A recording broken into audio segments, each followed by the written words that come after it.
Сәлем достар, құрметті көрермендерім. Бүгін мен сіздермен әйел бақыты гүлін қалай горшокке отырғызуды көрсететін боламын.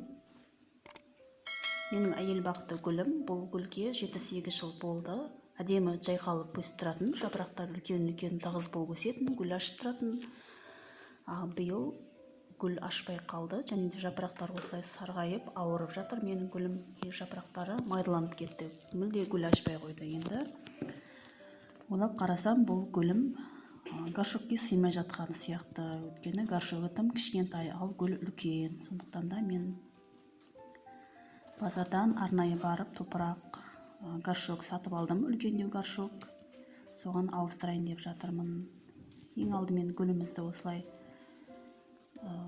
ыдыстан абайлап шығарып аламыз. Жапырақтарын ешкім сындырмай, гүлге ешқандай зақым келтірмей, осылай топырақтарын тазалап аламыз. Мен тамырын қиған да жоқпын, ештеңе істеген жоқпын. Гүлге ешқандай зақым келтірмей, осылай артық топырақтарын алып тастадым.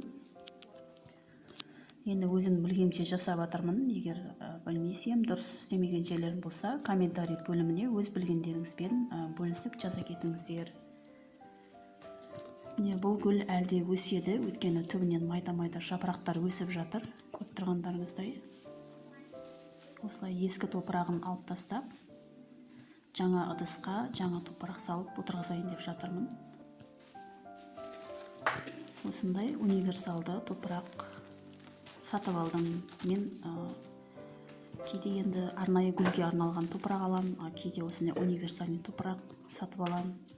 Осы жолы осындай универсальный топыраққа отырғызайын деп жатырмын.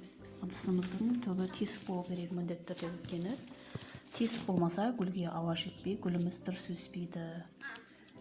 Өспей қалмайды, өседі, но бірақ дұрыс өспеу мүмкін, ауа жетпей қалады.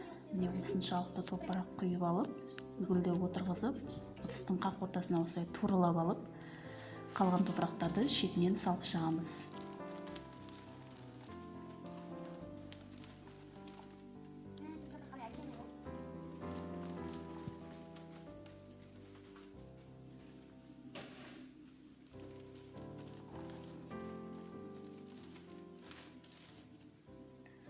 Енді міндетті түрде қолымызбен топырақты ақырын ғана басып шығамыз. Қатты басудың керегі жоқ, ақырын ғана басып, чтобы бос орын қалмас үшін артасында осылай сілкілеп аламыз, топырақтар жақсы жайылу үшін. Гүліміз топыраққа қатты көміліп қалмау керек, осылай бетінде тұру керек. Тамырын көмеміз топыраққа, ал гүлдің өзі топырақтың бетіне осындай әдемі болып шығып тұру керек. Сонда гүліміз жақсы өседі. Мен өзім гүл өсіргенді жақсы көремін. 20 жылдан бері мен гүл өсіріп келе жатырмын. Алғашқы рет менің гүлім осындай болып ауырып жатыр. Сондықтан да топырағын ауыстырып көрейін деп шештім. Бұйырса, нәтижесімен сіздермен бөлісетін боламын міндетті түрде.